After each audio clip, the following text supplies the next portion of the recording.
دہاڑی لڈن سے bureau chief Ghulam Zakaria. City press club Luddan plant for Pakistan مہم کے سلسلے میں سٹی پریس کلب لڈن کے زیر اہتمام معروف معلم و سوشل ورکر خواجہ خدا بادشاہ کے ہیڈ ماسٹر اللہ رکھا قادری ایمرا صدر میاں اسلم اور صدر سٹی پریس کلب لڈن حاجی عارف کھوکھر نے مسجد ابوبکر صدیق اور گورنمنٹ ایلیمنٹری اسکول سکندر آباد میں صوفی حنیف آرائیں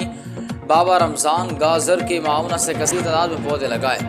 اس موقع پر خواجہ خدا بادشاہ شاکر حاجی عارف کھوکھر اور ڈاکٹر غلام زکریا ملک سید دیوان امام مسجد حافظ نور احمد میاں اسلم نے گفتگو میں کہا کہ درخت اور پودے اللہ کا خاص تحفہ ہیں اور زمین کا زیور ہیں۔